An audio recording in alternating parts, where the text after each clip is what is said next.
Good morning and welcome to Rising. We have a great show for you today. Robbie Suave is out of the studio today, but it is a real pleasure to get to co-host with the one and only Amber Duke.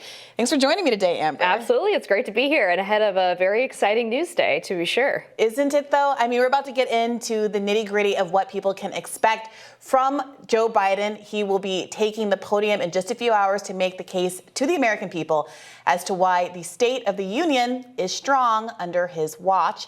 Now he's facing some heavy headwinds. Polls are showing that his GOP opponent, former President Donald Trump, has a narrow 47 to 45% lead over Biden, which is slightly down from Trump's December 4-point lead over Biden.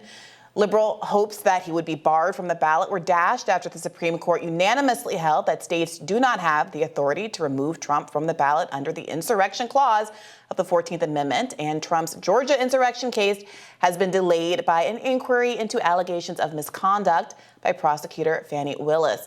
All that's left, it seems, is for Joe to make the case for himself on the merits.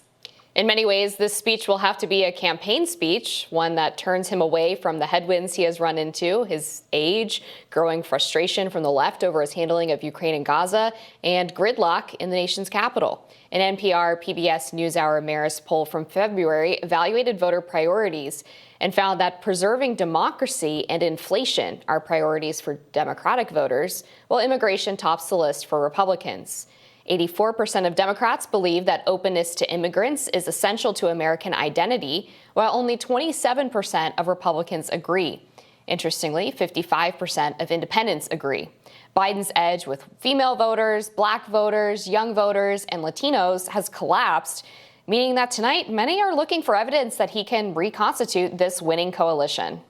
All right, Amber, are you optimistic about his ability to do so, given all that he's up against? Perceptions that he's not as good on the economy as Donald Trump. Whatever you think the reality of that is definitely the perception. The perception that he is not as strong on the border as Donald Trump. And the fact that he is the one that has to take responsibility for every negative thing that people are feeling about the last 4 years of their life. Can he dig himself out of this hole? I don't see it happening, and I think the number one reason why is if you go back to the 2020 election, Biden basically painted himself as the return to normalcy candidate, right? People were suffering from Trump fatigue. They felt like they just wanted somebody in there who frankly was a little bit sleepy, which is maybe why Trump's criticisms at that time as Sleepy Joe didn't quite work. But now you fast forward 3 years later and people don't feel like their lives are normal at all. In fact, they feel like times are very tumultuous. And so tone doesn't really matter quite as much as it did back in 2020. There's this sort of common refrain from the right, especially that, you were worried about mean tweets, and now look at what we have. Do mean tweets really matter all that much anymore? So I just think that the tonal shift as we head into this election is something that is a huge detriment to Biden, because he really can't just rest on the idea that the adults are back in charge. He's the consoler in chief when Americans are feeling really strained, both economically, and then there's a lot of concerns, obviously, about the border. That's the number one issue now for most voters. Yeah, I think you're completely right about tone. And I've even heard some liberal pundits and kind of like the Pod Save MSNBC crowd point out the fact that maybe they were wrong to want to sideline Trump. Maybe it didn't help them to get Trump off of Twitter. They've been making arguments that, well, maybe as Trump is back on the scene and in front of the American public more, as we get closer to the election and we're seeing him participate, hopefully, probably, in general election debates, that they'll be reminded as to why they didn't want Trump and why they wanted more of a return to normalcy. And some of those independent and swing voters who are in the middle on some of these polarizing issues like immigration will deprioritize the border and start to think about some of these other things like maybe normalcy, maybe return to democracy, and come back onto the Biden train as we get closer to the election. Although, as I write about in a Radar today, which you should definitely stick around for, I am concerned that the Democrats' perception that saving democracy and 1-6 being a priority at the closer we get to the election is not going to be as true as the idea that October 7th is going to be a priority getting closer to the election. And also this increasing concern about the joint funding package, with a lot of Republicans and independents being less and less happy about the money that's going out of the door, not just to Israel, but to Ukraine. Right. Yeah, well, and I think the polling backs up your concern about the massive focus from the Biden campaign on the issue of democracy, because we've actually seen that voters are kind of split on which candidate they actually trust more to preserve democracy in America. I think there was a recent NBC News poll to that effect, where something like 27% of voters trusted Biden more and 25% trusted Trump more.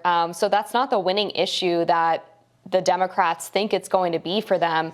And it's a little bit of cope, I think, as well for this sort of Democratic establishment to say that we just need Trump to be out there more. He's facing 91 charges. He has 4 indictments against him. The idea that voters are not well aware of the potential chaos that comes with him, I just don't think it's true. And there's a reason why the Biden campaign has started to tamp down expectations for the idea that there will even be a debate, right? Because they have floated the idea that Biden appearing on stage with Trump would give him too much legitimacy. They have complained about the fact that Trump does not like the National Commission on presidential debates because they've sort of been historically biased.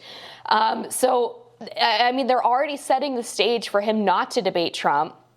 So clearly they're more concerned about their own candidates' mental deficiencies than they are the potential upside of showing voters who Trump is on a national stage. And to that point, right, we have the State of the Union tonight this morning. As all these questions swirl about Biden's competency, the White House decided to send out a tweet with the wrong year and the wrong date for the State of the Union. They said it was going to be on February 7th of 2023. I mean, I know that Biden doesn't write his own tweets, obviously but the optics are not good. The optics are not good. Yeah, I'm completely with you on that, which is why tonight matters so much. And I almost, on a human level, I'm nervous for Joe Biden because rarely has there been so much importance put on the State of the Union. I do feel like there is a sense that his performance tonight might influence whether or not, to the extent that there's a real plans afoot, whether or not there is an investment in trying to switch him out of the convention and have another candidate.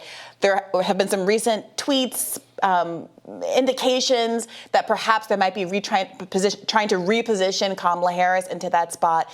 And part of that effort was putting her forward as the face of the rebranding effort over Gaza, saying that now the administration is pro-ceasefire.